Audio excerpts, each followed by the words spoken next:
At some point in its long and very interesting history, our dear planet Earth was sort of snoozing, just doing its planetary thing, spinning around the sun. And then, bam, life starts getting fancy. Plants and animals start strutting their stuff, showing off their complexity. Fast forward a bit, about 65 million years ago to be exact, and a cosmic disaster strikes, or at least that's what we presume. An asteroid probably smashed into Earth, wiping out the dinosaurs and other big animals. We can't pinpoint specifics about the asteroid, but we do know that it was extremely large and it crashed into our precious planet, creating a dusty mess that settled everywhere. You can still find remnants of that dust layer in sedimentary rocks today. If you dig beneath it, you'll uncover a whole bunch of fossils. These prehistoric creatures were living it up before the asteroid crashed the party. Think of it as the planet going on a cleaning spree, leaving a bunch of empty spaces waiting to be filled. And guess who took the opportunity? Mammals! These furry little critters were the ones to rise to fame. But why is it that this disaster became such a great opportunity for mammals? It's pretty simple, actually. With no big bullies around, they grew, multiplied, and had a population expanse. All kinds of mammals joined to fill in the blanks. Primates, rodents, basically, the whole furry gang. We're talking about placental mammals, marsupials, and even egg-laying mammals, adding some serious variety to the mix. We like to think of primates as our closest relatives here on Earth.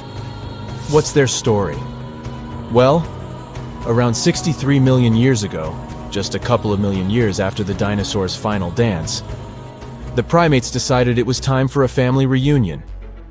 They split into two groups, the dry-nosed primates, who became the cool monkeys and apes we know today, and the wet-nosed primates, who went off to become lemurs and aye-ayes, hey-hays.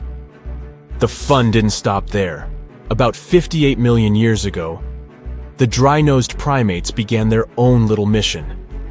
One special guest called the tarsier, arrived on the scene, featuring big eyes that were perfect for late-night shenanigans.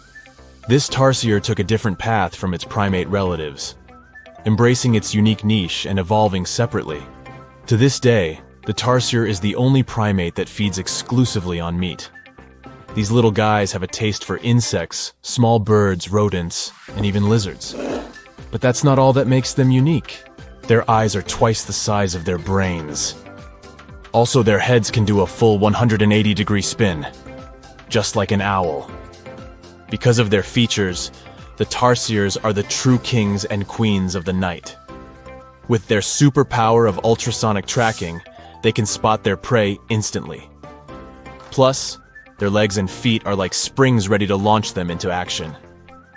They've got this special ankle bone called the tarsus, which gives them those epic leaping skills. Hence the name, if you were wondering. But let's leave these little critters to rest and get back to our story, shall we? About 55 million years ago, the Earth cranked up the heat, literally. This sudden hot pod was a bit too much for many deep ocean dwellers and plants to handle, and they bid their farewells. But hey, every goodbye is an opportunity for something new, right? The oceanic mammals known as cetaceans, saw their chance and took it. They splashed into those empty niches, becoming the rulers of the sea. In this category of creatures, you can find the blue whale and the dolphin. A special primate guest made an appearance around 47 million years ago. Scientists now affectionately call the fossil of such a creature Ida. This little wonder caused quite a stir. Initially hailed as the missing link in human evolution. But here's the hilarious part. It turned out Ida was not one of us dry-nosed primates, but a cheeky wet-nosed one. Moving forward to 40 million years ago. This is when another big event happened in the primate world. The New World monkeys, our distant cousins, decided to take a different path and branch off from our lineage of Old World monkeys. They packed their bags and set off to conquer South America, where they're still living it up today.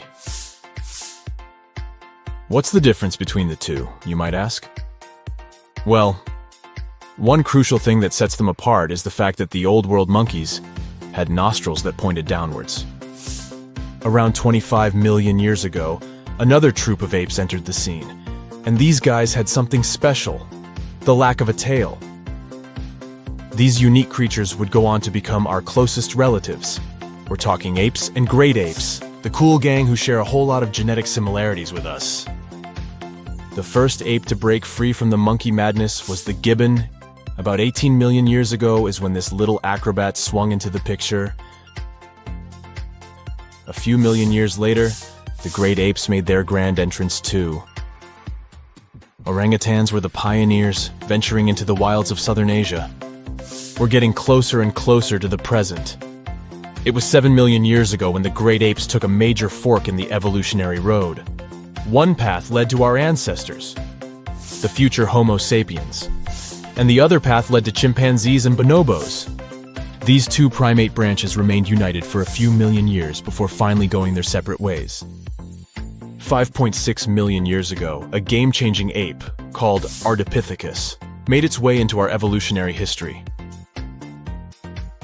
It had a special talent: bipedalism. That's right, this was one of the first apes to walk on 2 feet, probably making its primate buddies raise an eyebrow or two. The real showstoppers, however, arrived around 4 million years ago: the Australopithecus crew.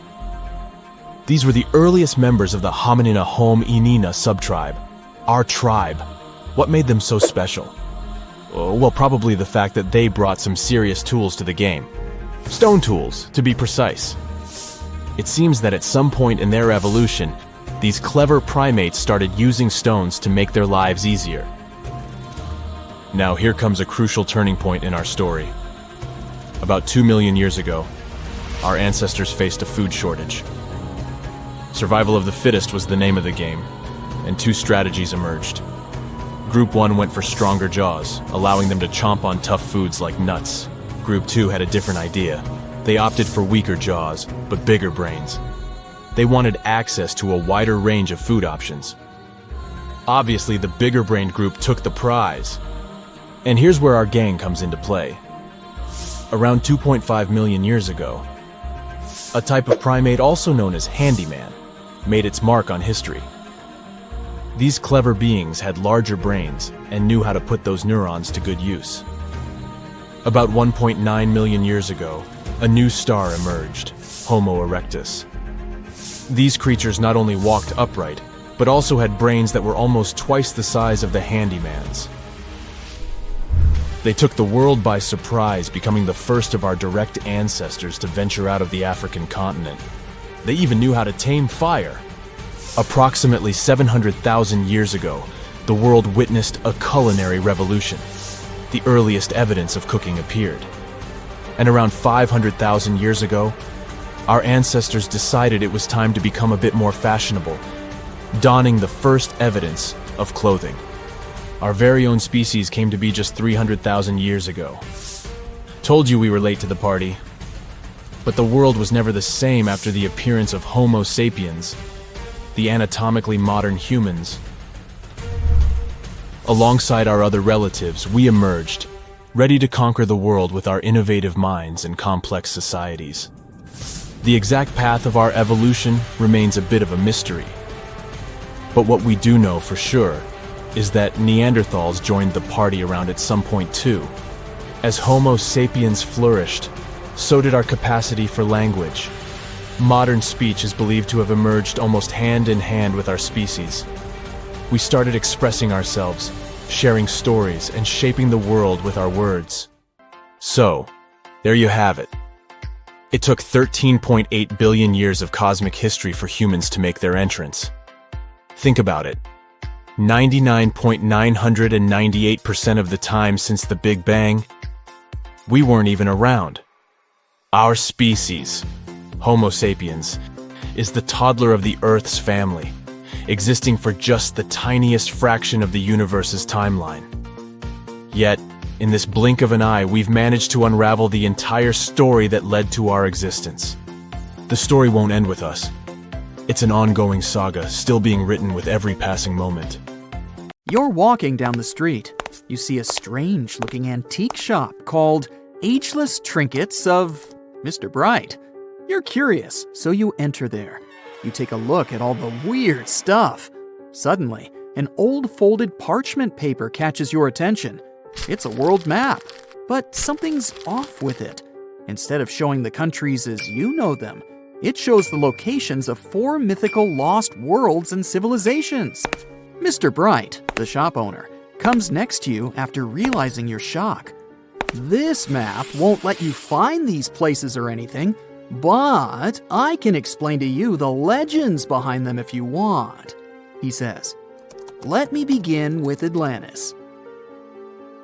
You might know it as Aquaman's underwater kingdom, but Atlantis, the fictional island, was actually first introduced in 2 of Plato's works. According to him, Atlantis was a highly advanced civilization that existed about 9,000 years before his own time, and its story had been passed down by poets, authors, and others. He wrote about Atlantis and its citizens to give a moral lesson and to teach about the dangers of arrogance, as well as the eventual downfall of those who are after too much power. In his dialogues, Plato stated that Atlantis was a great and powerful empire that was respected in all parts of the world. It was founded by beings who were half deities and half human, and became a great naval power after a while. Being an island filled with gold, silver, and other precious metals certainly helped their case. But besides that, it was also known for its breathtaking architecture and state-of-the-art technology, as well as its countless rare and exotic wild animals. Atlanteans were proud of their great achievements and the perfection of their civilization, but their excessive pride was going to bring their downfall. They believed they were so superior that they could gain control over any nation. This led them to launch a series of invasions. They conquered many of the Mediterranean lands, but when it was time to enter Athens, Athenians pushed back with an extraordinary force, so the Atlanteans were finally defeated. Plato stated that deities then got angry at Atlanteans because of how wicked, greedy, and immoral they became. So they punished them by sending earthquakes, which caused Atlantis to sink beneath the sea. Although the earliest written records of Atlantis were Plato's works, some people still believed his story to be based on truth and tried to identify the island of Atlantis with actual countries. Some people suggested it may have been located in the Mediterranean Sea, near the coast of Spain or Italy. Others thought it may have been located in the Caribbean, off the coast of Central or South America, but there was no solid evidence to support any of these claims. One theory, in particular, seemed more plausible than the others, though. Located in the Aegean Sea, the island of Santorini was the home of a highly advanced Minoan society. However, due to a huge volcanic eruption, it was destroyed about 3,600 years ago, causing the Minoan civilization to suddenly disappear. These similarities between the fictional Atlanteans and the historical Minoans made Santorini a good candidate for the speculations. Yet again, there were still major flaws with it, such as how the time when Plato said Atlantis was destroyed doesn't coincide with the time of Santorini's eruption. So Atlantis still continues to be regarded as nothing more than a popular legend in the scientific world. Now, let's move toward the northeast direction on the map, Mr. Bright says. According to Celtic Breton mythology, there once was a magnificent city called Ys, also known as Caris, that towered over Douarnenez Bay in France's Brittany region. It was the most wealthy city in the entire Atlantic. It was especially famous for its beautiful gardens and buildings, and its citizens were all living comfortably and happily there. Dahut, who was King Bradlon's daughter in Breton legends and literature, had a deep love for the sea. She begged her father to build a city at the edge of the sea, and that is how the city of Ys was established. Little did she know that she would be the one responsible for the destruction of her father's beloved gift. You see, since the city was surrounded by the sea, it needed to be protected by a dike equipped with floodgates, and these gates could only be opened at low tide. And the only one who had the keys to these gates was the king himself. One day, a handsome red knight arrived at the city but couldn't pass the gates. Dahoud was so taken by him that she wanted to let him in. She knew that her father was the keeper of the only key to the city, so she sneaked into his room and stole it from him. Then she gave it to the Red Knight so that he could enter the city and they could be together. However, the Red Knight turned out to be the Prince of Darkness, and he intentionally left the gate open to the raging sea. The waves soon swallowed all of Ys. King Gradlon was able to escape on his magical horse, but Dahoud couldn't. She turned into an evil mermaid who lured sailors into the sea. Today, if you go to Quimper, a city in Brittany, northwest France, you can find the statue of King Gradlon riding on his horse. Although the city of Ys is a legend, Brittany coast locals believe that on the days when the waters are calm, you can still hear the tolls of the city bells deep under the sea, if you listen carefully. Mr. Bright then points at the Indian Ocean on the map and says, "Now, have you heard about Lemuria?" Back in the mid-1800s, a few scientists suggested that there was once a continent that existed in the Indian Ocean, somewhere close to the south of modern-day Sri Lanka. The first one to popularize this theory was the British lawyer and zoologist Philip Lutley Sclater. In his paper, The Mammals of Madagascar, he stated that he found lemur fossils in India, and not in Africa. However, this discovery was extremely shocking to him because of the fact that lemurs' original homeland, Madagascar, is much closer to Africa. He proposed that this was possible only if some larger continent connected the two once. He stated that this continent must have eventually sunk to the ocean floor. He then named it Lemuria, and hence the theory was born. People who came after Sclater took his theory a step further and thought that Lemuria was also the home of an extinct race of humans called Lemurians, who had 4 arms and enormous bodies, and were also the ancestors of modern-day humans, as well as lemurs. Of course, as new scientific discoveries were made on plate tectonics, evolution, and the study of DNA, the theories regarding the fictional continent called Lemuria were debunked. The last fictional land on the map is Agartha, Mr. Bright says. Taking its roots from Eastern mysticism, one legend says there's a kingdom called Agartha that is located deep beneath the surface of the earth. It's where all 4 corners of the world are connected by paths and tunnels. It is said that there's a secret entrance into Agartha hidden in the Gobi Desert, and it's built by Agarthans themselves using advanced technology that can't be detected by us, the surface folks. According to some beliefs, Agartha exists to counterbalance the energies of those who live above the surface. While we live in a state of rush and heightened emotions, this world beneath us is the total opposite. Some even say that those who escaped Atlantis fled here to continue their lives inside the Earth's core. And yet, others think it's actually a land that's crawling with all kinds of monsters. But there's no need to be scared, since modern science proved Earth's core is not actually hollow and is a solid hot iron ball. So you can cancel your journey plans to the center of the Earth if you've made any. Thanks, Mr. Bright. Strange and amazing items are discovered often, but figuring out what our ancestors were up to is pretty tough. Especially when all you have are just some rusty cups and cave drawings.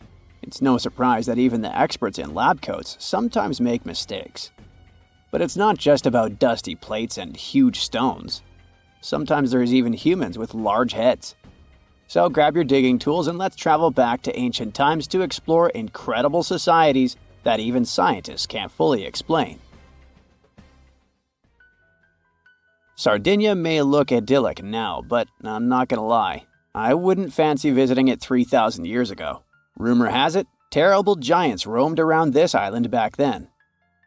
People even talk about finding human skeletons over 13 feet tall there, although nobody's ever shown anything to prove it. But the stories will make you wonder because some weird stuff has definitely happened. In 1974, over 5,000 pieces of broken stone artifacts were found in a part of the island called Monte Prama, but instead of being displayed in a museum, they were locked up in an underground vault for about 30 years. Sounds a bit suspicious, doesn't it?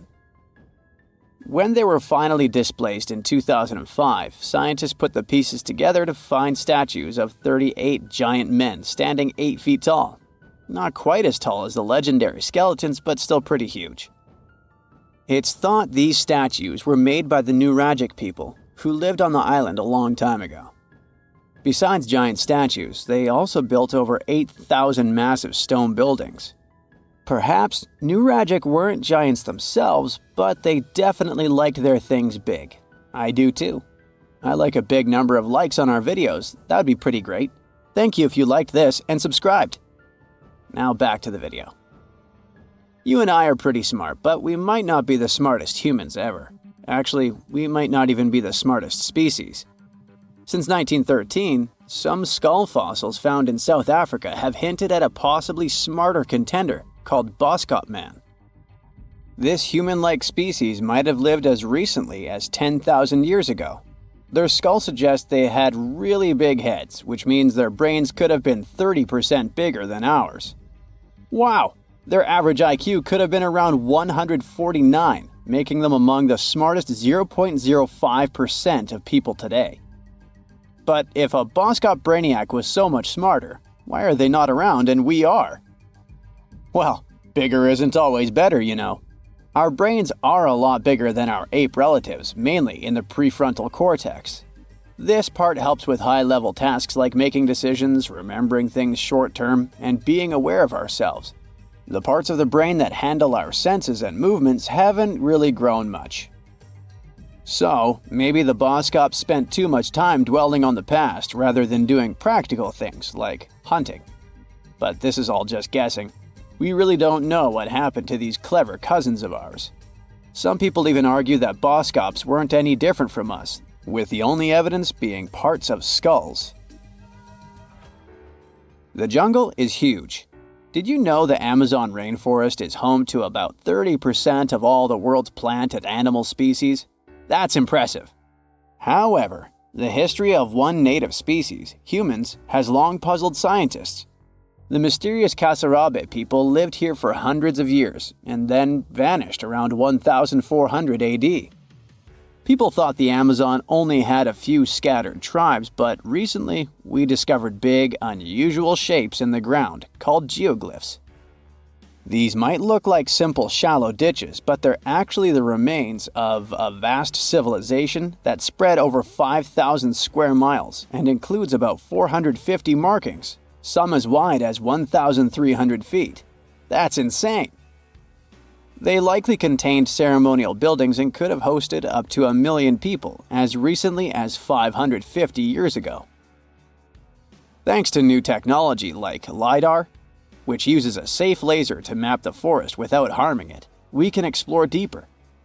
In 2019, some scans showed miles of raised roads and pathways and even pyramids over 70 feet tall. They found 26 separate settlements, 2 of which were at least 250 acres each. Damn, that's like 330 soccer fields. It's not certain what happened to the Kasarabe people. Maybe European conquistadors drove them out. Maybe the most baffling ancient civilization is one we've never actually found a trace of. Yep, I'm talking about Atlantis, the grand city that supposedly sank into the ocean. The first mentions of Atlantis come from the ancient Greek philosopher Plato, who talked about a great city near the Strait of Gibraltar.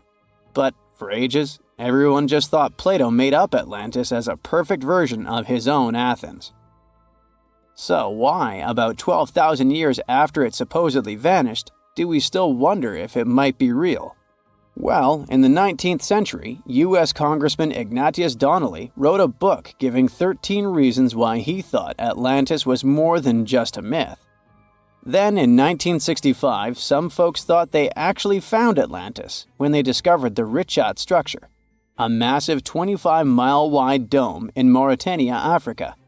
It's so big that you can see the whole thing from space. 2 astronauts flying over the Sahara Desert spotted this giant eye staring back at them and thought they'd made the discovery of a lifetime. Unfortunately, there's no solid evidence linking this structure to Atlantis. It's believed to have formed from volcanic activity about 100 million years ago. But it does look suspicious, doesn't it? Still, we're no closer to knowing the truth. Imagine going back to about 3300 BCE and finding yourself in South Asia. Welcome to the Harappan civilization. These people were way ahead of their time. They had cities like Harappa and Mohenjo-Daro, complete with baked brick houses, sophisticated drainage systems, and even public baths. This place might have had over 5 million people, making it one of the densest regions at the time. They also invented a system of standardized weights that was incredibly useful for traders. And trading they did. These people had connections stretching all the way to the Middle East, thanks to their great skills in metallurgy. They even had a form of ancient branding. The seals were used to stamp clay on trade goods.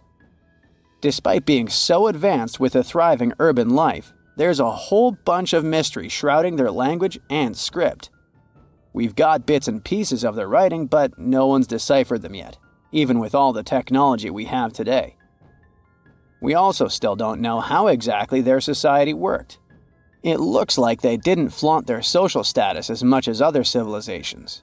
No grand palaces or massive monuments. Instead, their largest buildings might have been granaries. They sure were practical. Unfortunately, all good things must come to an end. Around 1800 BCE, this bustling civilization started to decline, possibly due to shifts in river patterns. As the environment changed, the Harappans packed up, moving towards more hospitable lands. Ever heard of the Minotaur? The beast with a bull's head and a man's body, hunting the bravest travelers in a massive maze. Well, this wasn't just any old tale. It was one of the most popular dramas of the ancient world. And it was inspired by this place, the island of Crete. The Minoans lived here during the Bronze Age. They had stunning palaces, amazing frescoes, and a culture so rich it still fascinates historians to this day. They built places like Knossos, which was so complex with its multi-story buildings and elaborate hallways that it might have inspired the whole labyrinth myth. Their engineering was so ahead of its time that even their drainage systems were more advanced than what many of us have today. Let me know in the comments which of these stories you find the most fascinating, and thanks for watching. If one of the many apocalyptic scenarios come true and humanity is wiped out completely, a black box will tell whoever comes after us about what has led to that scary day. The 33-foot-long vault in a remote part of Western Tasmania is supposed to document all the mistakes humanity has made that led to an apocalypse. The artists, architects, and researchers behind the Earth's black box hope that the art installation made of thick, reinforced steel will withstand fire, water, and any other natural disasters, except probably for total planetary destruction. Just like the black box you can find in planes, this time capsule is supposed to help the next civilization do better and avoid the probable sad and tragic fate of our humanity. The project is fully non-commercial and has an important message. The box will be full of storage drives and have access to the internet. Solar panels on the roof will power it, and batteries will take care of backup power storage. Whenever the sun's out, the black box will be updating itself with new scientific data. A special algorithm will sort it only to save the information relevant to the project. It will be measurements of land and sea temperatures, ocean acidification, species extinction, land use changes, as well as data on human population and energy consumption. The second type of data for the box will be newspaper headlines, social media posts, and news from the key global events focusing on the environment. The creators of the box decided to encode and store data for it in several formats, including binary code. The instructions on how to retrieve all that priceless knowledge would be etched into the outside of the box. Some of the big brains involved in the project are afraid that this could inspire some curious bad guys to break into the box long before it's time to do it. The solar-powered hard drive will have enough space to collect data over 50 years. Even the most pessimistic scientific models don't predict the end of the world any sooner anyway. It might even take centuries before the worst happens. The idea of a box that would record everything that happened before an accident in aviation was born in the middle of the 20th century. Back then, the world's first jetliner, de Havilland's Comet, crashed 7 times over 2 years, taking the lives of 110 people. The Department of Civil Aviation in Australia wanted to find the possible cause of all these crashes. One of these experts was Dr. David Warren, a chemist specializing in aviation fuels. He realized that there was simply not enough data to make any conclusions. There was no one to tell what had really happened before the crash. He remembered seeing a dictaphone that recorded sound on steel wire at a trade fair. Soon, Dr. Warren wrote a memo to his manager offering to design a voice recorder to follow what was going on in the cockpit. It would also record flight data and be stored in a crash-proof container.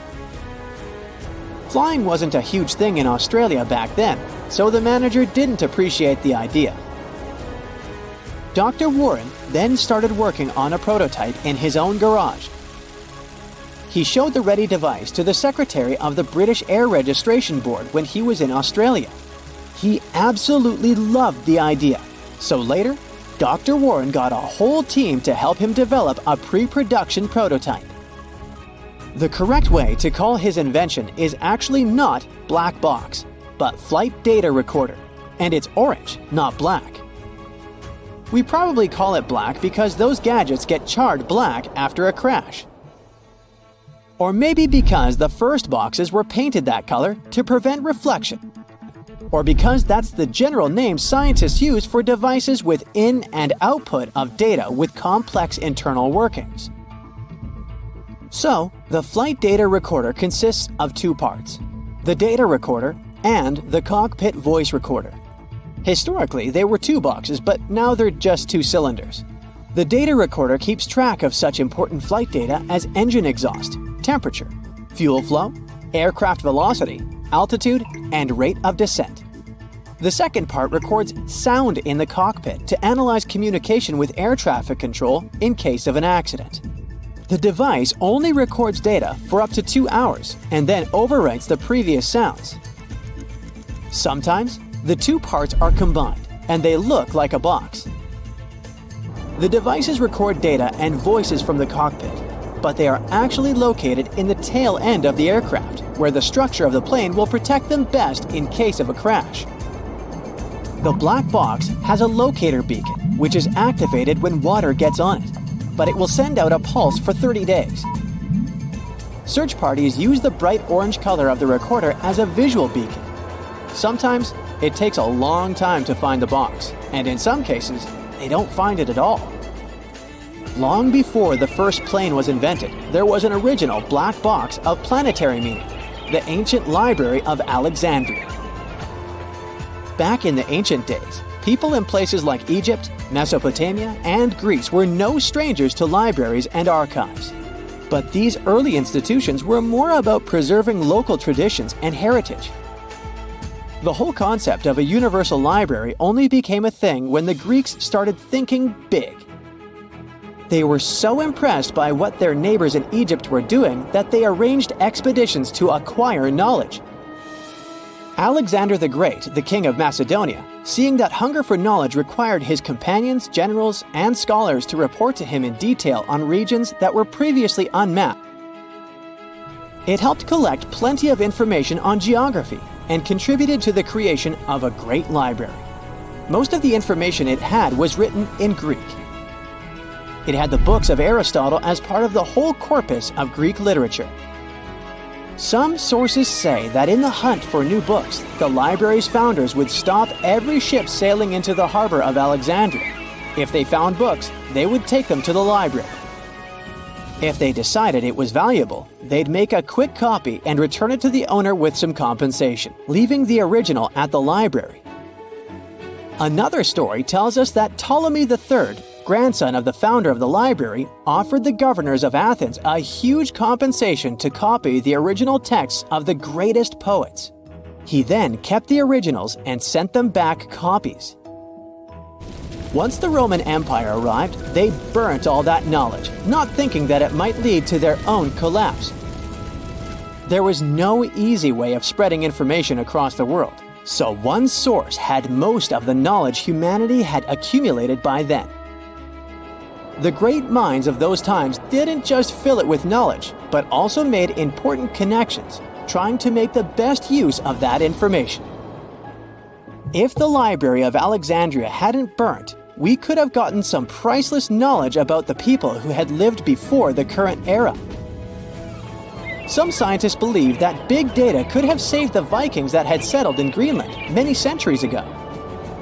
It might have also helped the Easter Island civilization to identify and address problems caused by volcanic activity, latitude, and rainfall patterns, and restore soil fertility.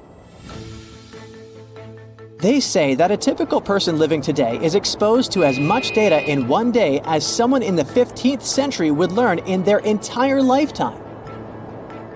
And there's a theory that every papyrus scroll on the whole Library of Alexandria could probably fit onto an ordinary flash drive you have in your pocket. There's so much big data generated every day that it might do us more harm than good because of a huge information overload.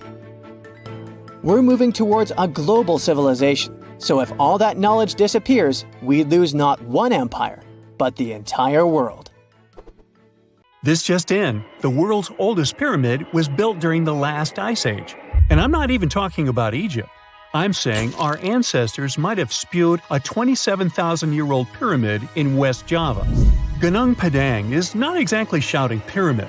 It's more of a mound with huge scattered stones tossed all over it.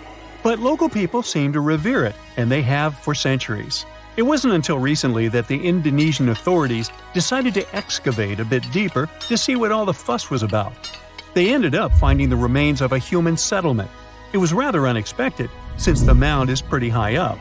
This excavation could only prove there were humans in the area as far back as 45 BCE, which sounds reasonable. It was up to an Indonesian geologist named Donnie Hillman to prove that Gunung Padang is the world's first pyramid. He used all sorts of new technology to support his claim. Our guy used carbon dating, which digs deep into the earth and takes whole chunks of soil. He found layers and layers of constructions, like he was digging up Rome and finding ancient buildings buried in the ground. His research proved that there had been caverns and even rooms down there, which could only mean one thing: humans. As for the rocks located up in the mound, they were most likely strategically placed by the people who lived there back in the day. They needed a place to meditate, so they arranged things in a harmonious way. Their smooth surfaces wouldn't be the result of years of erosion, but the works of great sculptures, the Michelangelos of their day, let's say. If this is all for real, then human civilizations began way before we think they did. Our ancestors, the Paleolithic humans, didn't have what it took to be considered a civilization, especially not the tools and knowledge to build pyramids. They needed a lot of masonry skills, which weren't all that available during the last ice age. His peers don't share this view though. They could believe Hillman's theory if he had found evidence such as charcoal and bone fragments, but he didn't. Flint Dibble, another archaeologist, says that without concrete evidence of human activity, there's no proof of an actual pyramid. In this case, all the data proves is that the soil in the mound dates back to 27,000 years ago. He thinks the rocks on top of the mound just slipped down the hill, like rocks normally do. Only a complex society would have managed to build a stepped pyramid like they claim it was. But according to Bill Farley, an American archaeologist, there's just no reason to believe there were any settlements in Indonesia during the last ice age. Now, just so you know, the oldest known ancient society with this kind of knowledge is probably 11,000 years old and used to occupy the region of modern-day Turkey. Take a look, Turkey's Göbekli Tepe. It's also not a pyramid, but it's the oldest monolithic construction made by humans. Back in the Neolithic period, a lot of people settled there, and there are proofs for it. For example, the walls there are covered in ancient drawings of clothing and wild animals. Until recently, the title of the world's oldest pyramid went to a three-sided construction known as the Djoser Pyramid in Egypt. Djoser is located just a few miles south of the Giza complex in a town called Saqqara. It made its way to popular culture more than once. In the 18th century, it became a common feature in European paintings. Young men from the cultural elite did a grand tour around the world, and Saqqara was at the top of their list. It was also featured in the video game Assassin's Creed, with a digital representation way more accurate than many historical drawings of the thing. That was kind of a big deal in ancient Egypt, to build pyramids for kings to spend their afterlives. And if you thought the Khufu pyramid was the oldest one in the world, well, Djoser was built 70 years ahead of that time. The development of new technology has allowed archaeologists to make groundbreaking discoveries, and a new, or should I say ancient pyramid in South America might win the title in dispute. It turns out that pyramids were also pretty fashionable in the Americas in the old days. Among them are the iconic pyramids of Guatemala's Tikal temple complex, the same ones that appeared in Star Wars No. 4. But to find the oldest pyramid in the Americas, one would have to travel to Peru. Deep in the Peruvian desert, archaeologists stumbled upon a sprawling ancient metropolis known as Caral. At first, researchers believed that the settlement was pretty recent, since the site was way too complex for ancient technology to handle it. As we said, Caral is a desert town, like Las Vegas, but without all the hoopla. This means no easy access to water. And for cities like these to thrive, they need a considerable irrigation system, which leads us back to complex technologies. The Peruvians surprised us all with this new discovery. This site was huge, filled with an amphitheater, houses, and religious buildings. The whole thing probably sprawled through 370 acres. And when scientists went to test their initial hypothesis using radiocarbon dating, they found that the city probably sprung around 2027 BCE. On the site, archaeologists found 6 pyramids that could possibly predate the one in Saqqara. As far as they know, both civilizations coexisted in the same time period, in opposite parts of the world. But since researchers can't pinpoint the exact age of Caral's pyramids, it's pretty hard to guess which civilization completed their pyramid first. If only we had a crystal ball. Now, it just so happens that the shape of a pyramid is something that nature is able to produce all on its own, leaving us modern-day humans a bit confused. A classic example is the Japanese side of Yaonagani, which also goes by the name of Japan's Atlantis. The entire monument is about the size of 5 football fields and the height of a 5-story building. Explorers and scientists believe that Yaonagani dates back to 10,000 years ago.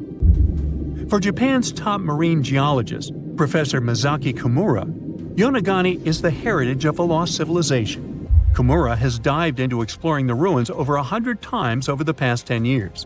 To him, there are clear signs of human activity down there. Check out this triangular-shaped pool on the monument's surface. Kimura thinks it's actual proof of humans, because this triangle-shaped concave is a historical symbol of water fountains in the region. As it happens with a lot of these cases, not all scientists are convinced the same. For many, Yaonagani is probably the result of thousands of years of erosion, and the fact that the monument is composed of one massive rock leads them to believe it is not really human-made. Sure, these huge basalt columns may look like the ruins of a palace, but they're most likely the result of the intense volcanic activity in the region. And speaking of natural formations that really look like a human made it, a pyramid on Mars has been a hot topic lately.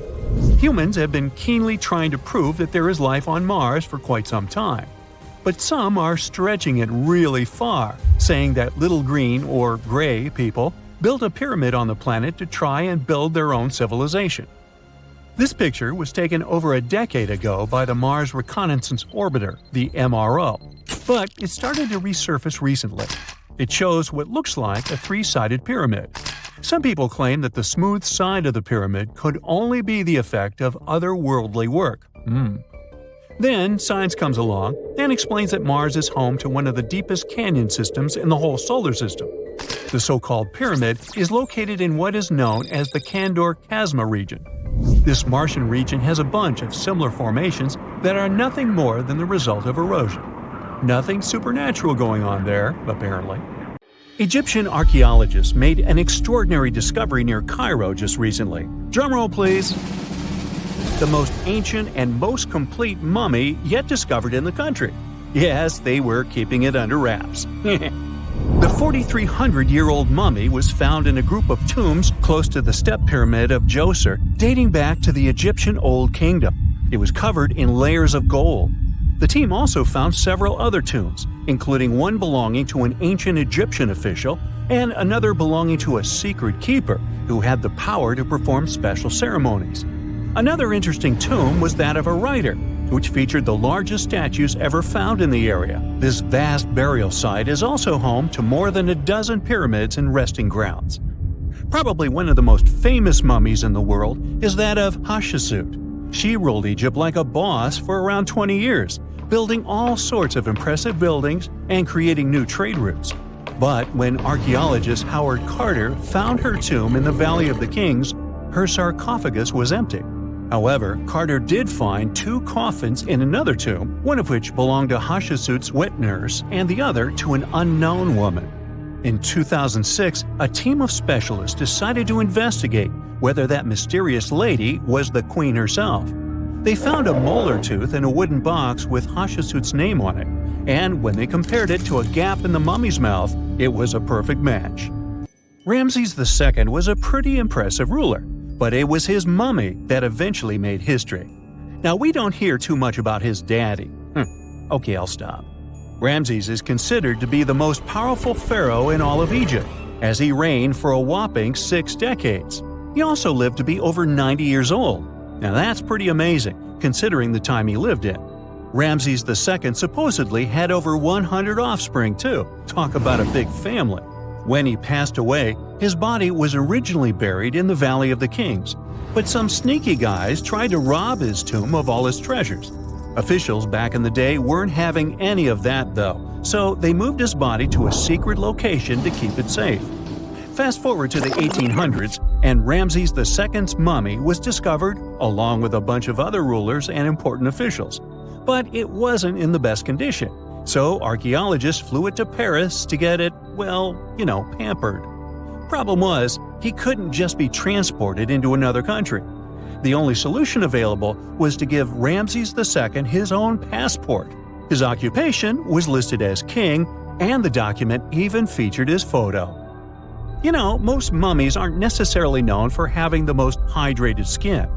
But that of an ancient woman, also known as Lady Di, proves otherwise. No, not that Lady Di.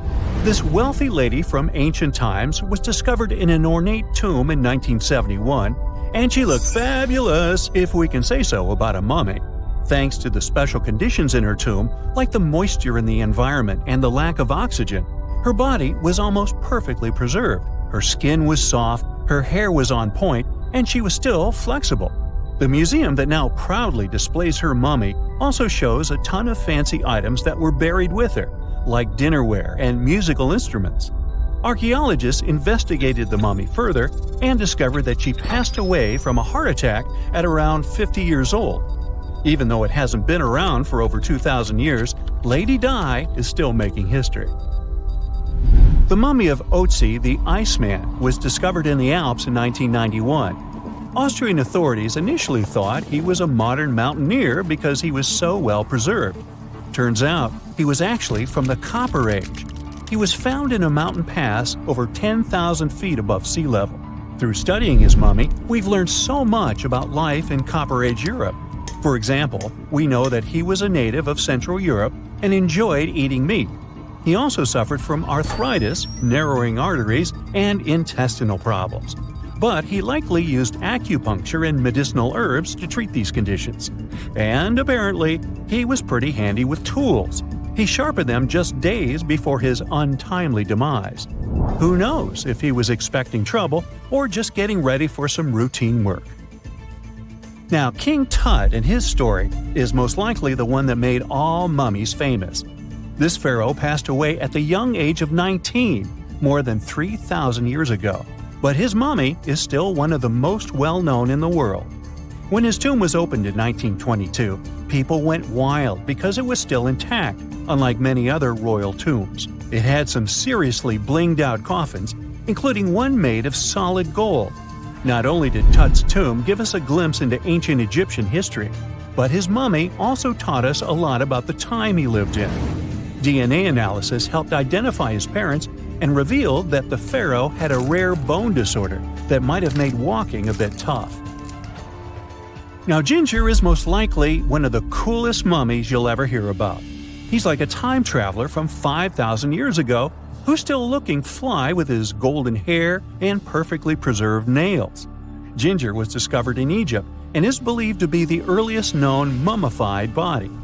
Before people even knew about mummification, they used to place bodies in shallow graves in the hot, dry sand. And since the sand absorbed all the water, bacteria couldn't reproduce and the body was preserved naturally.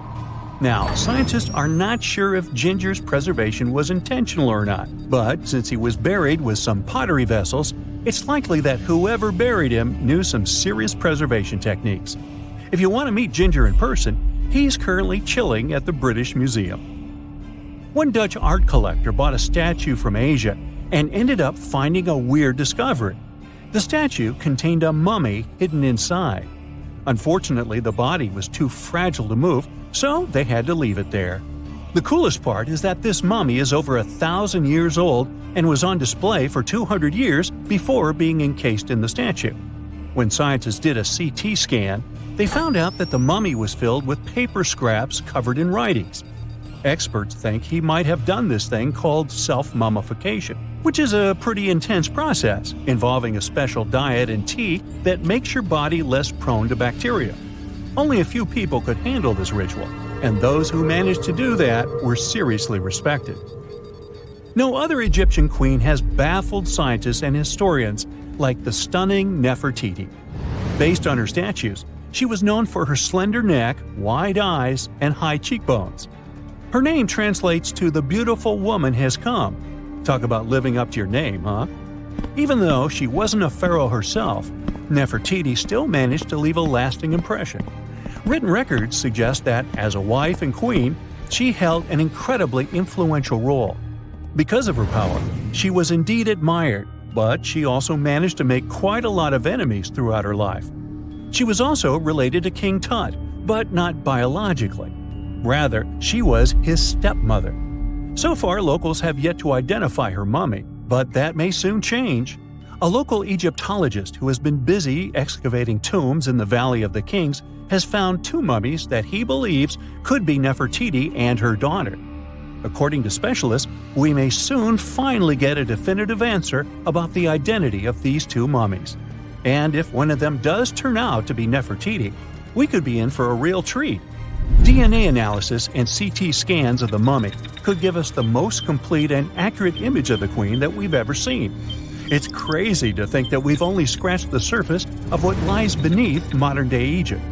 Nefertiti ruled during a time of great power and prosperity in Egypt, but unfortunately passed away in a period of social turmoil, leading to her gravesite being lost. Now, where's my mummy?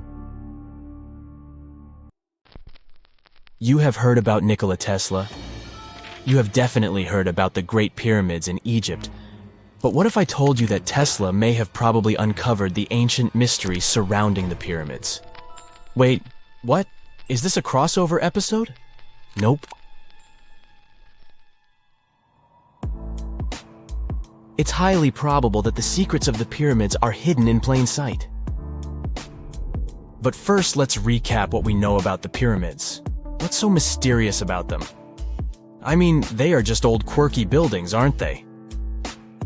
One of the biggest questions is how they were built. Some people think that the pyramids were created by people using only their hands and muscles. But others think that there might have been some kind of crazy energy source that we don't know about yet. Like, what if aliens helped out or something? Just kidding. But this idea of some unknown energy source being used to build the pyramids has been around for ages. Even in old texts, like the pyramid texts, it talks about how the gods gave us something to build a great power. So maybe there was something really powerful and mysterious going on back then? Who knows? Back in the early 1900s, he got obsessed with the Great Pyramids of Egypt.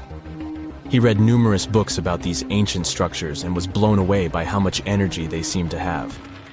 At that time, not many people knew much about electricity, and Tesla started to wonder if there was some kind of advanced tech hidden in the pyramids. He had an idea that the power of the pyramids had to do with electromagnetism, and he put a lot of time and effort into trying to figure out the mystery. Tesla had some pretty unusual theories about the Great Pyramids. He thought that they could actually store and move electricity, which could then be used to power up the areas around them. He also had this theory that the pyramids were built using some kind of crystal energy. He believed that the chambers inside the pyramids could have these super powerful crystals that could control the electromagnetic fields. But that's not all. Tesla also had this idea that the materials used to make the pyramids had properties that allowed them to trap energy from the sun and the moon. And not just a little bit of energy. He thought that the pyramid could actually create this massive energy field that could light up whole cities or even brighten up dark places. He thought that the pyramids could be used as giant power plants to generate electricity and run machines. Tesla even believed that the pyramids were somehow linked to cosmic energy, which could be used for spiritual enlightenment and healing. How very new age of him. Anyway, Tesla wasn't just pulling these ideas out of thin air. He was seriously into studying everything he could about the pyramids, from ancient artifacts and texts to hieroglyphs and drawings. And he came up with this idea that the pyramids were designed to be energy amplifiers, and some kind of unknown energy source was used during their construction. Some people thought Tesla was eccentric for coming up with these theories, but his ideas have actually had a huge impact on the way we think about the pyramids today. Researchers and scholars have been digging into his theories for years and using them to uncover some of the biggest mysteries surrounding these ancient structures. For example, recently scientists have used theoretical physics to investigate how the Great Pyramid of Egypt would react to certain radio waves. They found out that if the radio waves were a certain length, the pyramid could concentrate the energy inside its rooms and focus it under its base. The scientists did lots of calculations to figure this out. They first thought about what radio wavelengths would work best. Then they made a model of how the pyramid would react to the waves. They figured out how much of the energy from the waves would get absorbed or spread out. Lastly, they checked how the energy would move around inside the pyramid when the waves hit it. To help explain all of this, the scientists used something called multipole analysis. This is when you take a complicated object and break it down into simpler parts. Then you can see how each part interacts with the energy that's coming in. It's like taking apart a puzzle to see how each piece fits together. The researchers are interested in how all of this can be used in the future. They want to make really tiny particles that can do the same thing as the pyramid, but with light. By changing the size, shape, and the material of these particles, they can control how the light moves around them. This can be really useful for things like making tiny sensors or super efficient solar cells. The scientists had to make some guesses when they were doing their research. They assumed that there weren't any hidden spaces inside the pyramid, and that the material used to build it was all the same. But even with these guesses, they still made some pretty impressive discoveries. But the pyramid study is not the only proof that Tesla was ahead of his time. There are more Tesla's projects that seemed unrealistic at the time, but that scientists and enthusiasts reevaluate and try to implement today. Let's talk about Tesla's most ambitious project, the Wardenclyffe Transmission Tower. Back in 1900, Tesla was already a big shot when it came to electrical engineering in America. People were blown away by his amazing inventions and the fact that he managed to outdo Thomas Edison in the battle of currents. However, Tesla wasn't content to rest on his laurels. He decided to embark on his most ambitious project yet, the transmission tower at Wardenclyffe. It was built between 1901 and 1905, and it was based on one of Tesla's breakthrough ideas. He had a vision to make the impossible possible by creating a global wireless communication system. It would use Earth itself as a conductor, transmitting music, news, stock market reports, secured military communications, and even facsimile images. Does it sound familiar? Right, it sounds just like the internet that we use today, only without the use of any wires. But Tesla had a much bigger dream in mind: to transmit power wirelessly. He already proved that high-frequency signals could be sent without any wires using his Tesla coil transformers, and this sparked his obsession with wireless energy transmission. His vision was to not only transform the way we communicate, but also to find a way to transfer power currents globally by tapping into the Earth's natural energy. Tesla believed that there was an abundance of free energy all around us that could be used for humanity's benefit. In 1899, he conducted some top-secret experiments and got convinced that it was possible to transmit electrical power through the Earth's upper atmosphere. This is actually how the Wardenclyffe Tower was created. It was supposed to be the prototype station for a network of towers all over the globe that would provide the whole world with wireless energy. Unfortunately, Tesla didn't have the resources or the patience of his investors to bring this project to fruition. It ran into all sorts of financial problems and roadblocks, and in 1917, the unfinished tower was finally torn down for scrap metal to pay off Tesla's mounting debts. Now it remains a sad reminder that even the greatest minds can sometimes fall short of their dreams. The original red brick laboratory, however, is still there, and it is the only Tesla lab that has survived. Fun fact, in 2017, a film crew made a crazy discovery. They used ground-penetrating radar to explore the area around Wardenclyffe, and they found a whole series of tunnels stretching for hundreds of feet underneath the site. Nobody knows exactly what these tunnels were used for, but people have been speculating for years that they were part of Tesla's grand plan. Wardenclyffe, of course, is a major landmark for Tesla enthusiasts from all over the world. Who knows? Maybe someone will finally crack the mystery of the tunnels one day. But even if they don't, the legacy of Tesla and his amazing ideas lives on. Welcome to Rapa Nui, better known as Easter Island. It's a tiny speck in the vast Pacific Ocean, 2,200 miles away from the coast of Chile. This island is most famous for its eerie moai statues. This place is also home to one of the most mysterious writing systems in the world, called Ronga Ronga. We found it on 27 small wooden tablets. For years, historians have been arguing about the true history of these tablets, and now we might have found the truth. Humans first set foot on this island in the 12th century. For many years, it was home to the Rapa Nui people. They were pretty isolated out there in the Pacific Ocean until Europeans arrived in the 1720s. Europeans brought with them lots of troubles, leaving only a small fraction of the native population alive. Later in the 19th century, a missionary, Eugene Iro, went to the island and discovered the wooden tablets with intricate symbols carved on them. He wrote how marvelous they are, but there are hundreds of them on the island, and that they can be found in every household. But unfortunately, not all of them survive to this day. We've only got 27 of them. Some of them were heavily weathered, burned, or otherwise damaged, and now they're scattered all over the world in museums and private collections. Some of the language's artifacts were carted off to Tahiti and then to Europe by Europeans, leaving none behind on Easter Island itself. The 4 sacred tablets found their home in a congregation in Rome. They were the ones used in the recent discovery. For years, historians have been arguing whether this writing system was made up by the islanders themselves or they borrowed it from Europeans. To find the truth, they decided to use a technique called radiocarbon dating. All organic materials like wood, charcoal, and so on contain a tiny amount of a radioactive form of carbon called carbon-14. When life comes to an end, things stop taking in carbon-14, and the amount they had starts to decay over time. By measuring how much carbon-14 is left in a sample, we can assume how old this sample is.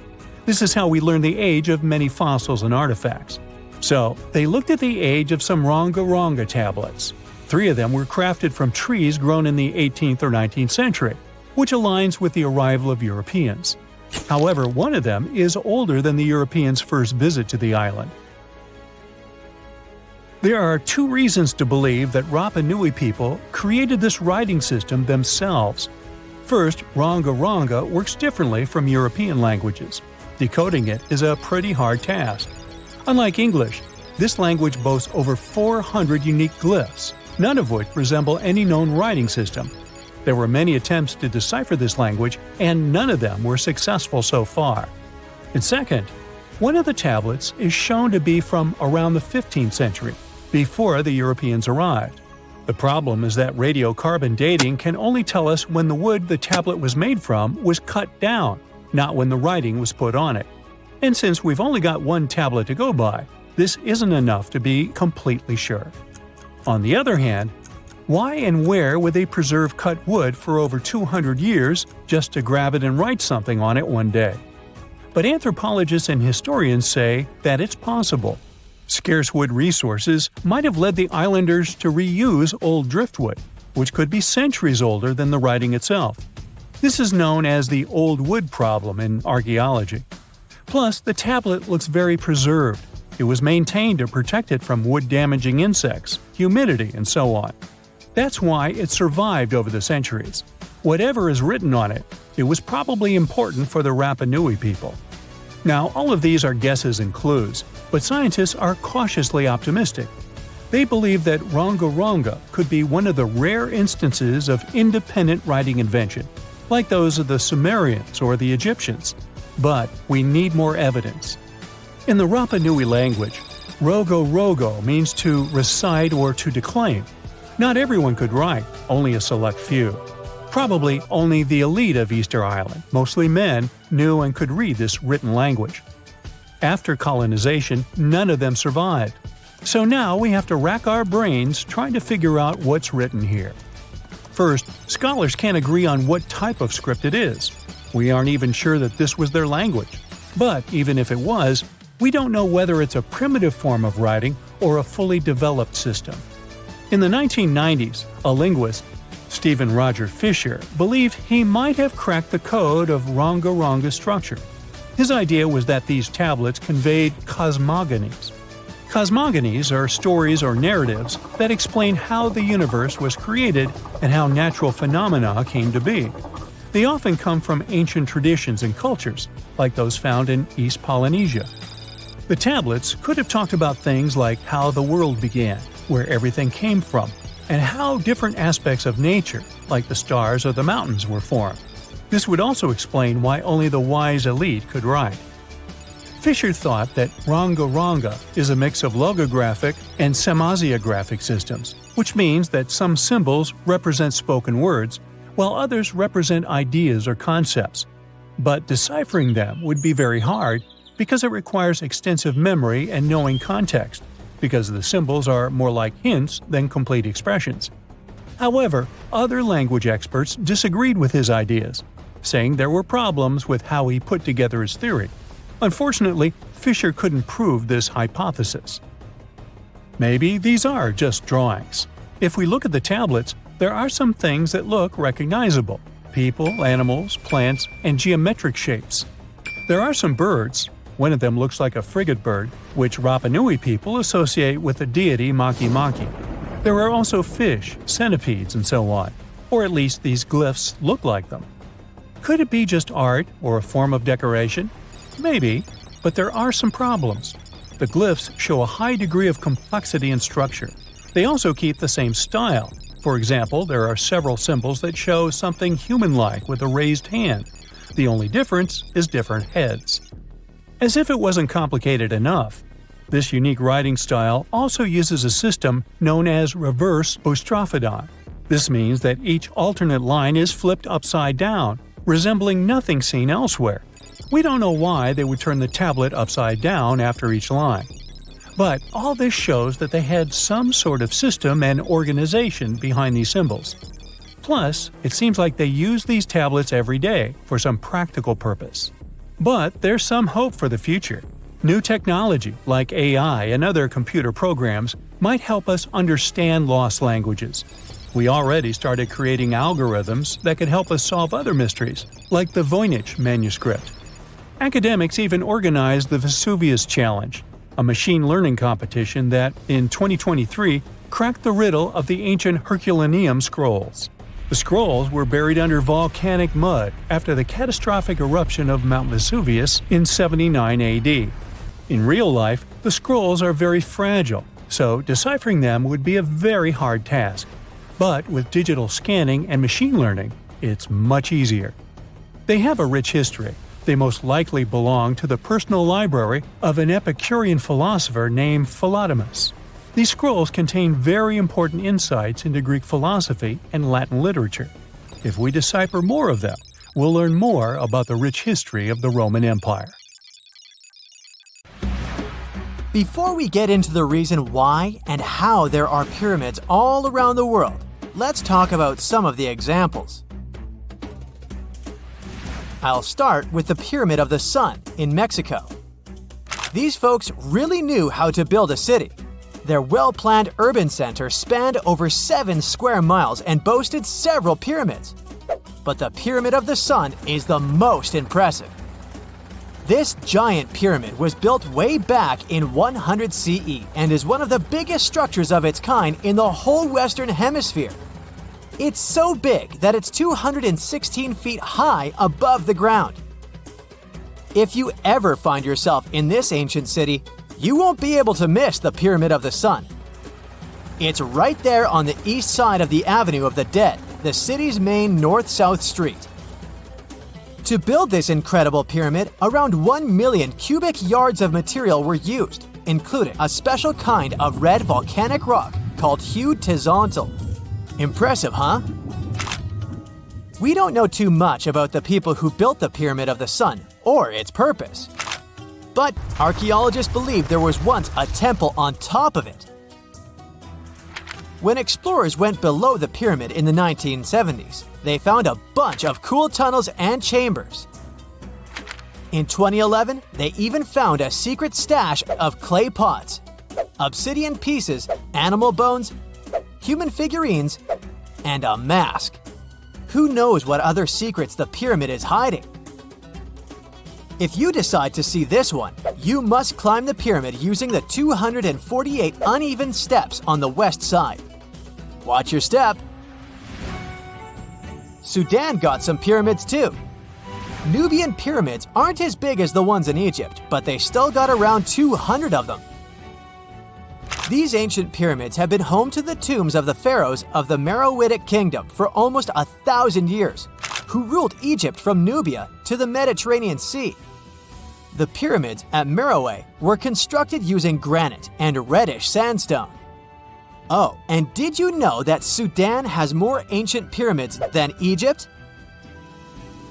The Kushite pyramids depict the indigenous architecture and burial traditions of Nubia's Napata and Meroe kingdoms, which ancient Egypt influenced. Meroe, the burial site of over 40 queens and kings, is the most extensive Nubian pyramid site. The tomb walls depict mummified royals bedecked in jewelry, their wooden caskets containing bows, quivers of arrows, and other artifacts pointing to the Meroitic relationship and trade with Egyptian and Greek civilizations. So if you're looking for some ancient tombs to explore, you may consider skipping the crowds in Egypt and heading on down to Sudan. Let's fly to Iraq to see some more pyramids. Ziggurats have fancy receding layers and tiered temples. Instead of a smooth exterior, it has tiers like a cake. Perfect for all the important work and rituals that went on inside. You can find these towering structures scattered throughout Iraq and Iran, and they're a real testament to the power and skills of the people who built them. One of the biggest and most impressive ziggurats is the ziggurat at Ur. It's basically a giant rectangular pyramid that stands a whopping 70 to 100 feet tall, with 3 levels of terraces and a temple on top. Can you imagine how many baked bricks it took to build that thing? Try 720,000 for just the lower portion. This particular ziggurat was built for Sumerian king Ur-Nammu. Similar to other ones, this pyramid has been around for thousands of years, so it got a little rough around the edges. Thankfully, the Babylonian king Nebuchadnezzar II and some archaeologists came to the rescue in the 6th and 20th centuries respectively. And now, you can find this near Talil Air Base. The ziggurat at Ur was built in 2100 BCE by King Ur-Nammu for the moon deity Nana. It was the tallest building in the city, and you could see it from miles around. It was like the medieval cathedral spire of its day. People would come here to bring their agricultural surplus and get their food allotments and seek spiritual nourishment. Sadly, the Nana temple at the top of the ziggurat didn't survive, but we do have some blue glazed bricks that may have been part of its decoration. The lower parts of the ziggurat are pretty amazing though. The architects even included holes in the temple's baked exterior to let the water evaporate from its core.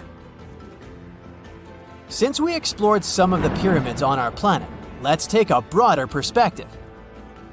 They can be found in many parts of the world.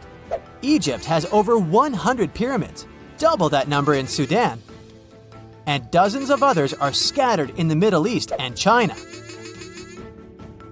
The Americas have the most pyramids in total, with more pyramids than the rest of the world combined. These pyramids are located in Mexico, Guatemala, Honduras, and El Salvador. Time to know more about the evolution of pyramids through history. The oldest pyramid is in Egypt. This pyramid was a step pyramid, which was created by placing one layer of stone on top of another.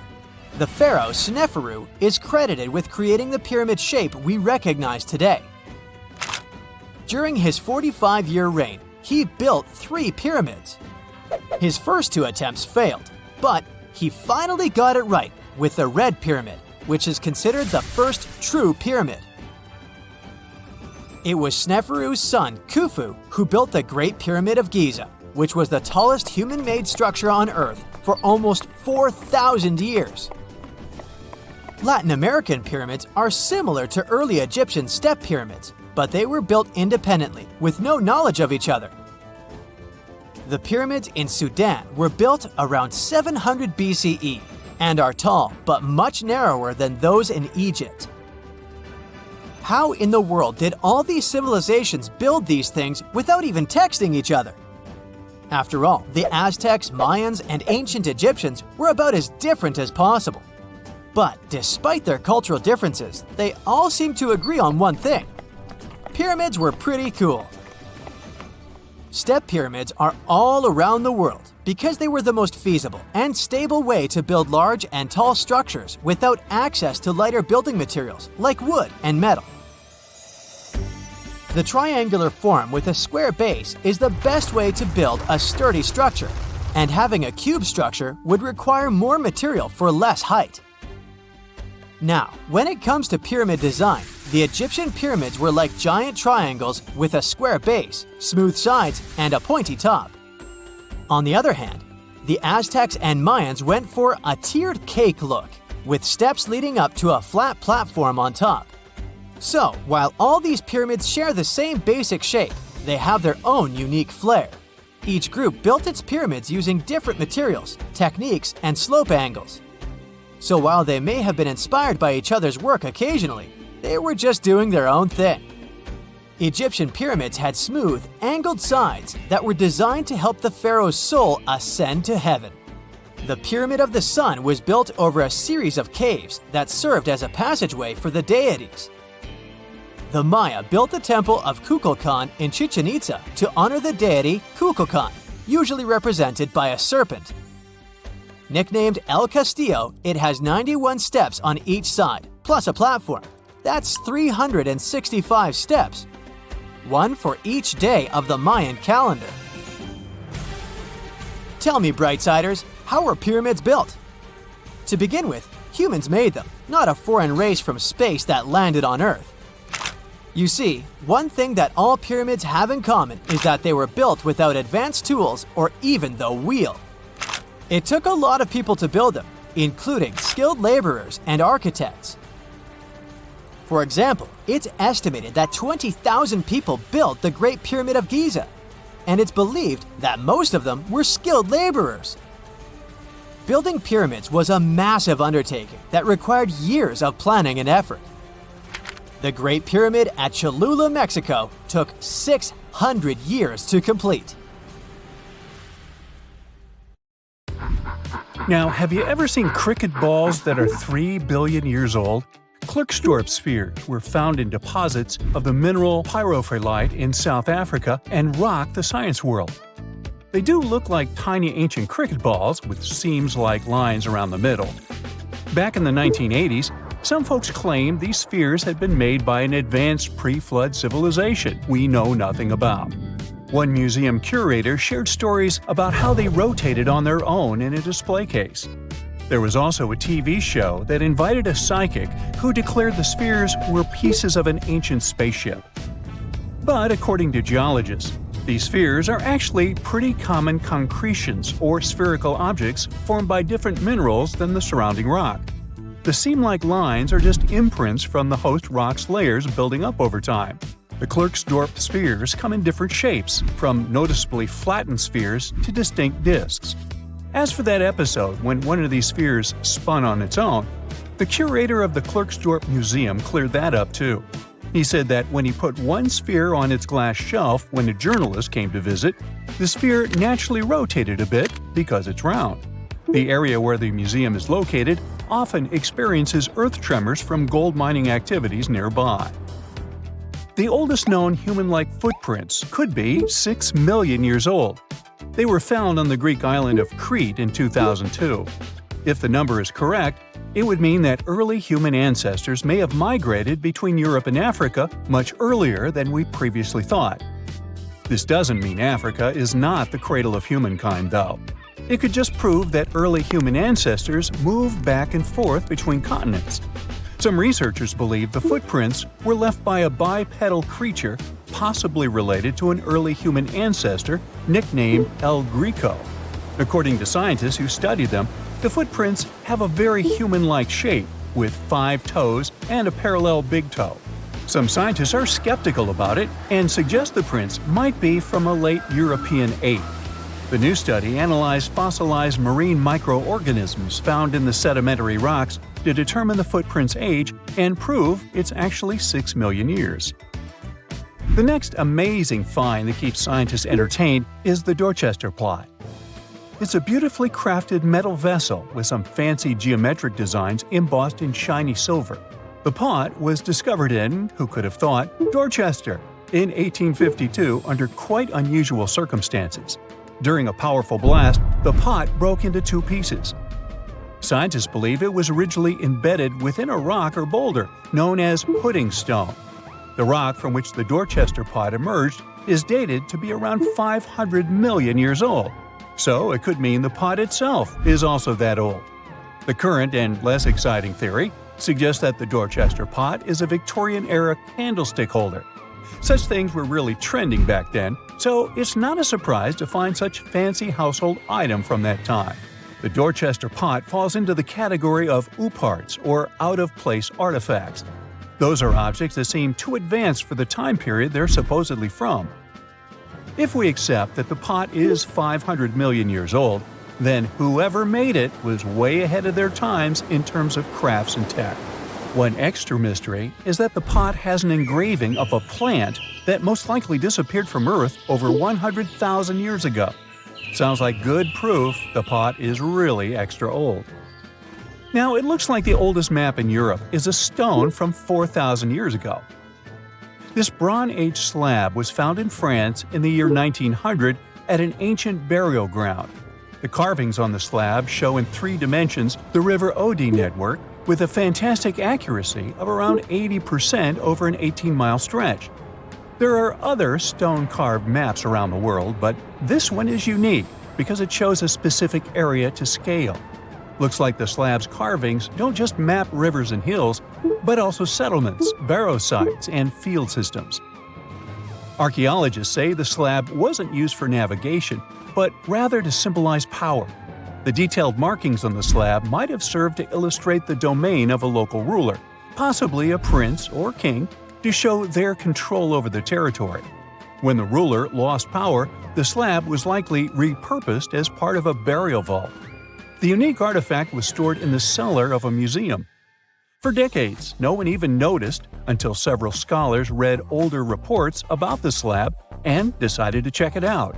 They conducted a detailed analysis using 3D techniques.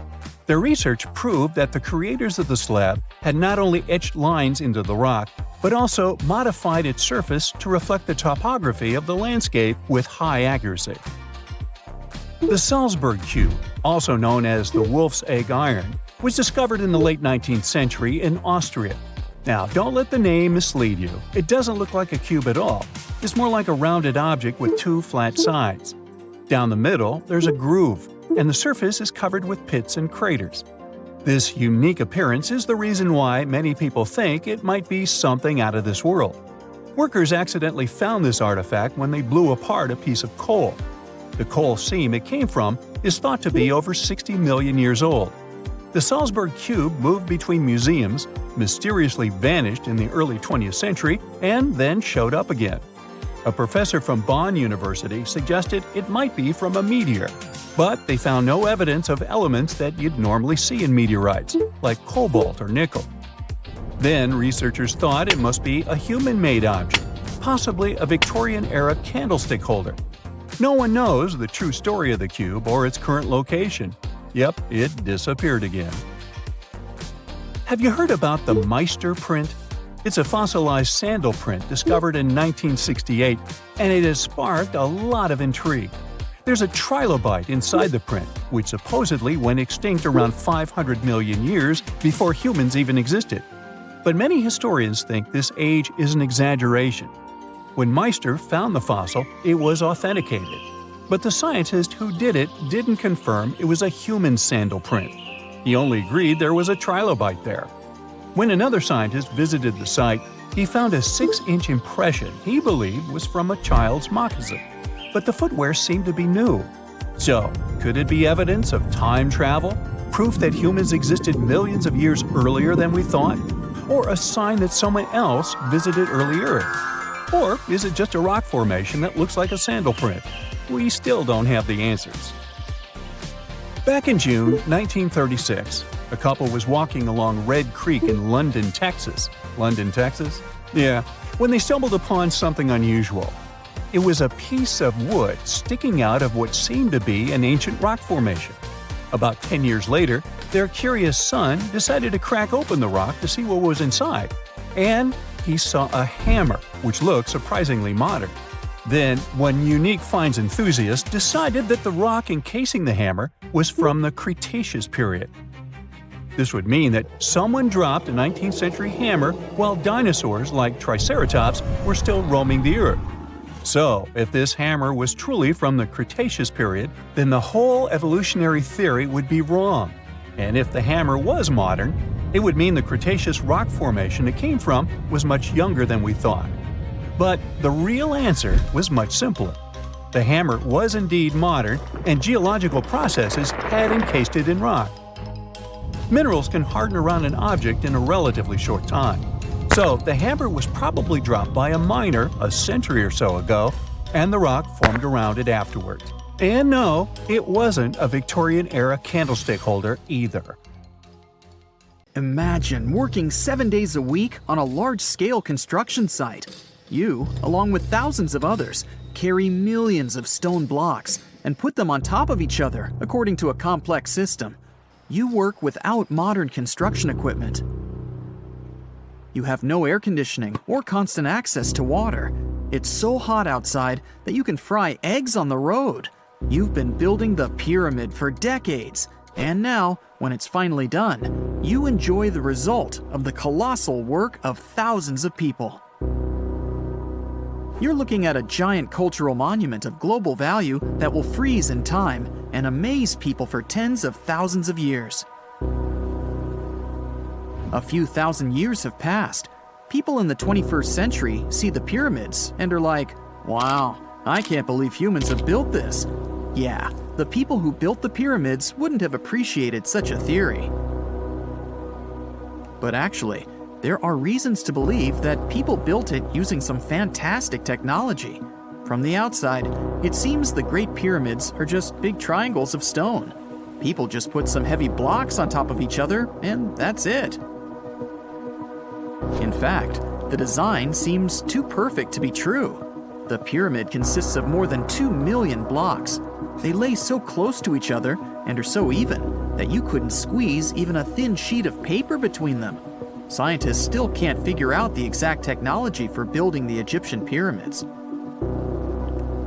One of the biggest and most famous is the Great Pyramid of Giza. This huge construction, well known all over the world, has one big secret. There should be a capstone on top of the pyramid. It's a triangular-shaped stone block, a small pyramid on top of a huge one. It's also called a pyramidion. The builders of ancient Egypt made it out of granite and limestone and covered it with gold. No records or old drawings prove that there was a pyramidion at the top of the Great Pyramid of Giza. But there's another ancient Egyptian structure with such a triangle, the Red Pyramid. It was built before the Great One, and its capstone has survived to this day. Archaeologists have found and reconstructed it. But where could the capstone of the Great Pyramid be? It's a mystery that still has no answer. Some are sure that some thieves have stolen it from the top. Maybe they just climbed up and pushed the pyramidion down. It makes perfect sense. The capstone was probably the most valuable element of the pyramid. Many scientists and archaeologists still don't know its exact purpose. Some believe that this peak covered with gold glorified the pharaohs. The capstone reflected moonlight at night and illuminated the entire space around it. During the day, the capstone reflected sunlight with its shiny surface. You could have noticed it from afar. The top of the pyramid was a kind of guiding star for lost travelers. All other stone blocks of the pyramid consist of limestone. People polished them to make them look shiny. In the past, they were even glowing and reflected light. You could see glowing pyramids from space, although they looked like tiny lights. Over thousands of years, winds, sandstorms, and rains have changed the pyramid's appearance. If people had taken care of them all this time, they would have looked like something out of science fiction movies, or the pyramids from Las Vegas. But unfortunately, we will never see their original appearance. Some archaeologists and scientists believe that the capstone could absorb the sun's energy and distribute it evenly throughout the pyramid. No one knows precisely why the Egyptians needed this technology. There's a theory the pyramids are ancient energy systems. The pharaohs applied this energy to use some unique technologies that were more advanced than all the achievements of the 21st century.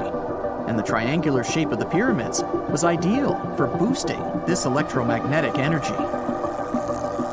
In theory, solar radiation, or electromagnetic forces, accumulated at the top of the pyramid, filled the inner rooms, and then went down the walls to the base.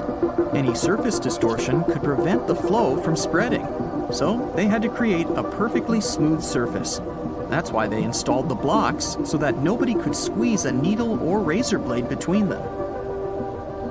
Many people believe in this theory because they built the pyramids from limestone. This material can hold energy inside itself. In the inner part, they created granite deposits to cause air ionization, that is, to create an electric charge. They also dug channels under the pyramid for water to transmit electricity. And at the top, they put a gold capstone, the best conductor of electricity.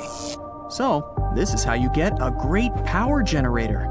Different cultures used similar technologies to create electricity all over the world. But these are all theories. If it had been working, humanity would have used these technologies today.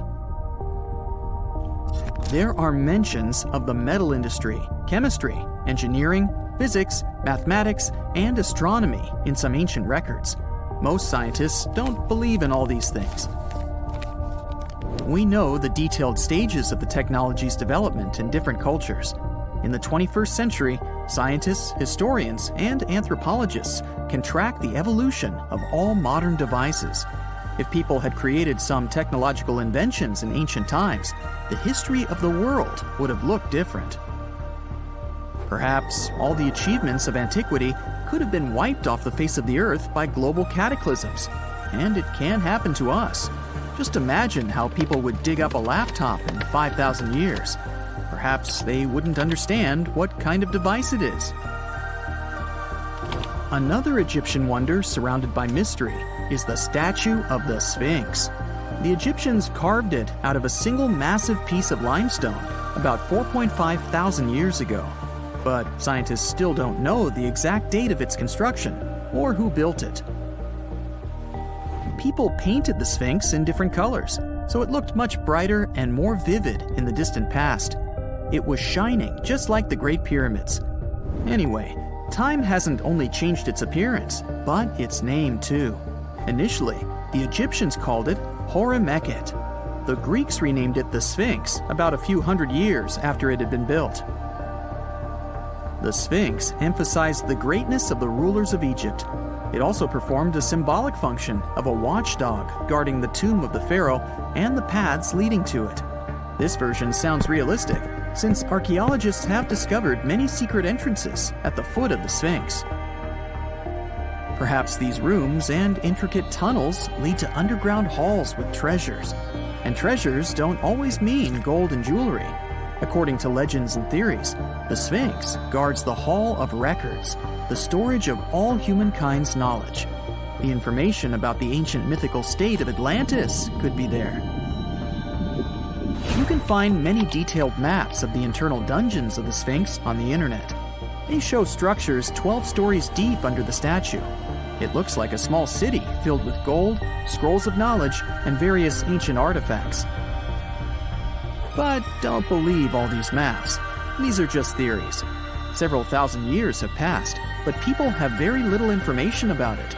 Archaeologists know that there are still many strange and exciting things about the Sphinx that are still undiscovered.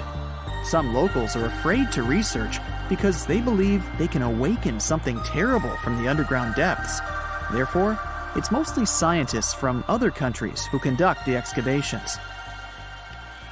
In 1998, scientists discovered strange tunnels leading to empty rooms under the Sphinx. They realized that some people tried to get there through tunnels in the past, and maybe those people took all the treasures that were there. One of the legends says that some powerful artifact lays beneath the Sphinx. Its technology can change the whole world, but the locals are hiding it because it can damage the planet. Some believe that you can find evidence of unknown technologies painted on the granite walls in the pharaoh's tombs. But most likely, these paintings and signs tell us the myths and legends of ancient Egypt. But what if Egyptian symbols and drawings are detailed instructions for using ancient technologies? What if the locals that lived at that time thought, people in the future won't be able to get energy themselves. Let's leave some detailed instructions for them. Anyway, there are many riddles and theories. In reality, the search for answers is a dangerous undertaking, since it's not easy to get into the underground halls. Excavations can ruin the structure of the entire Sphinx. Any person inside the tunnels may get lost and never be able to find their way back. Besides, it costs a lot of money. Now, what would be awesome is if people could invent some device that could scan underground areas and show their detailed models. Remember the Neanderthals? Our superstar humanoid cousins of the Pleistocene era in all their wide-nosed and slope-foreheaded glory? They roamed through Europe and Asia for over 350,000 years before they vanished. This was around the same time our ancestors, the Homo sapiens, decided to take a vacation from Africa and explore the world. We may never know what truly happened to the Neanderthals and why they didn't make it to the present times, but thanks to some hefty archaeological digging and impressive fossil finds, we now know a bit more about them. One theory for their disappearance is that the climate wasn't suitable for them anymore. Supporters of this idea think Mother Nature turned on the Neanderthals and sent them packing. Unfortunately, if we look at Neanderthal archaeological sites in Italy, for example, there are no signs of weather catastrophes that could have wiped out this entire species. Others believe there was a bit of resource competition between Neanderthals and humans. That's why specialists also dug around several other archaeological sites where Neanderthals and sapiens might have rubbed elbows for about 3,000 years. In this case, it does seem that the Neanderthals were a bit behind with their tools. Their technology was like flip phones in the age of VR. But who knows if these two species ever crossed paths in that particular region? The evidence is still fuzzy. How they went extinct isn't the only information we're curious about when it comes to Neanderthals. Other scientists, for instance, are trying to decode some of the Neanderthal molecular barcodes to identify their specific traits, some of which you might share, believe it or not. Sure, Neanderthals as a whole species did, in fact, go extinct, but that's not to say remnants of their DNA can't be found in humans. Now, you know how things go when folks live near each other. Some genetic mixing was bound to happen. The evidence? A dash of Neanderthal DNA which was found in modern folks. Now, this is where the plot thickens. Scientists thought that since Neanderthals never lived in Africa, their DNA wouldn't be found in modern African populations. Well, it turns out that African people have about 0.5% Neanderthal DNA too. This doesn't mean our Neanderthal relatives simply teleported through African territories without leaving any trace behind. What this discovery actually implies is that early humans might have visited Europe, mixed their genetic material with that of Neanderthals, after which they returned to Africa. That's a lot of migration. How did we stumble upon that Neanderthal DNA these days, you might wonder? Well, scientists gathered thousands of people from all around the world. Participants came from places like East Asia, Europe, South Asia, America, and Africa. Percentages may vary, sure, but around 20% of the good old Neanderthal DNA is still found in US modern folks. Sure, the average Joe only carries about 2% of that caveman swagger. If you're from certain places or families that have a smidge more Neanderthal in their gene soup, you're looking at 3% tops. Is there anything in particular that we share with our long-gone humanoid cousins? As it turns out, our Neanderthal ancestors gifted us more than just their company for some thousands of years. They also passed down the incredible legacy of their noses. Well, you see, the Neanderthals were outfitted with some seriously high-rising sniffers. These weren't just cosmetic, they were also quite the asset in chilly climates. The icicle-dripping, teeth-chattering kind of cold where your breath could freeze before it leaves your lips. During those days, the Neanderthal noses worked as personal heaters, warming and humidifying the cold, dry air they inhaled. For that kind of extreme weather, these impressive nasal skyscrapers turned out to be quite handy. When our Homo sapiens ancestors decided to leave the sunny savannas of Africa for a spot of frostbite up in Eurasia, they bumped into the Neanderthals. This encounter resulted in not just an exchange of pleasantries, but also an exchange of genes that coded for larger noses. This newfound genetic nugget was discovered by scientists who dug deep into the DNA of over 6,000 volunteers. To complete the study, these scientists meticulously compared this genetic data to snapshots of the volunteers' faces. They measured the distances between various points on each face, such as the height of the volunteers' nose bridges. They then played a game of spot the genetic marker to identify if certain facial traits were linked with specific genes. By the end of this exciting chase, they hit the jackpot. 33 shiny new genome areas were linked to facial features. One standout gene, named ATF3, was traced back to our Neanderthal ancestors and seemed to be the maestro of controlling nose height. Participants with Native American ancestry had Neanderthal hand-me-downs in this gene, contributing to their taller noses. Think of the ATF3 gene as a Neanderthal housewarming gift to us humans, as we stepped into colder climates from Africa. Interestingly, this isn't the first time our ancestors have played pass the gene. Back in 2021, the same research team uncovered a gene influencing lip shape called TBX15. This gene was a little love note from the Denisovans, another set of our ancient relatives, who lived in Asia and went extinct around 30,000 years ago. Another part of the scientific community believes our Neanderthal buddies had this weird genetic feature when it came to their brains. Is that why they didn't make it? Through this theory, it was suggested that US humans might owe our brainy edge to a quirky gene mutation. This mutation gave our neocortex, that's the smarty pants part of the brain, a little population boom in the neuron department. This amazing gene of ours isn't all that different from the Neanderthal version. It's just one amino acid off.